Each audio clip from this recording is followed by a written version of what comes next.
Bonjour mes amis, j'espère que vous allez bien et soyez bienvenus. Je suis le professeur Claudio Horacio et dans cette chaîne, je vais partager une vidéo très importante pour vous et que vous voulez apprendre bien la langue française. Moi, dans ce moment, je vais parler d'une thématique très importante qui parle des conjugations et des verbes réguliers. Comment on peut conjuguer une verbe régulière en français? Alors, j'espère que tu es prêt et on va commencer notre vidéo.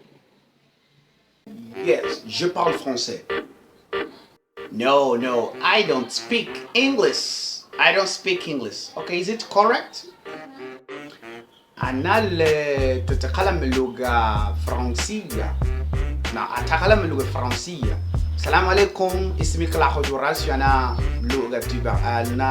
طالبة في اللغة العربية. Buenos días, mi amigos. A mí me llamo Claudio Horacio. Yo soy el maestro de lenguas. A mí me gusta mucho hablar las lenguas. A ti te gusta también las lenguas. Escribe en el canal. Nosotros vamos a aprender juntos.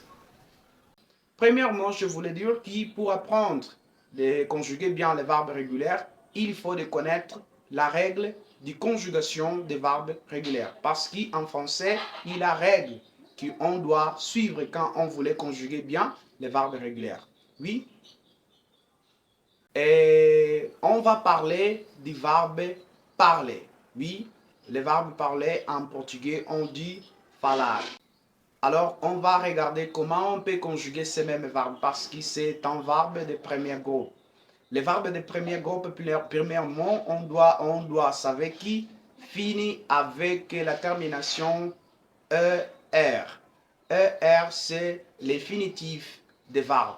Oui. Alors, les verbes parler, premièrement, sur le présent. Oui, le présent simple, on va conjuguer je parle. On va dire que la termination de ces mêmes conjugations, c'est avec la lettre E. Oui, la première personne, on va mettre la lettre E. Je parle.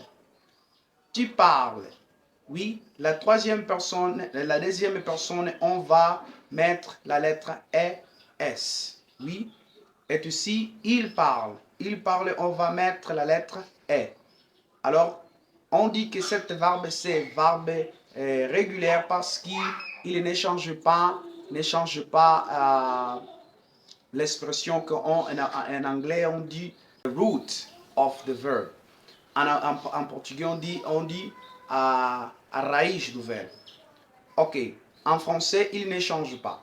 Alors, on va dire il parle. On va mettre sous le mot la lettre E. Et nous parlons, on va mettre O-N-S. Nous parlons. Vous parlez, c'est très différent. On va sous le mot mettre la lettre E-Z. Et le dernier pronom personnel, c'est il. Il parle. Il parle. Oui, il parle. Alors, on dit il parle, mais on va écrire il parle. Mais on ne parle pas il parle parce qu'en français, il a une règle qui dit que les consonants, oui, quand est au final d'un mot, il ne va sauter, il ne va prononcer pas. Oui, alors on dit il parle. Alors mes amis, c'est la règle qu'on doit utiliser pour conjuguer les verbes réguliers ou présents simples. Alors, avec cet même exemple de conjugation, on peut former beaucoup de phrases. Par exemple, je parle au téléphone. Je parle avec mes amis. Je parle la langue française. Bien, mes amis, j'espère que vous avez appris ces mêmes règles de conjugation et des verbes sur le temps présent simple. Oui, parce que c'est très important pour former déjà les phrases et s'exprimer mieux à la langue française. Alors, je suis le professeur Claudio Horacio et à bientôt.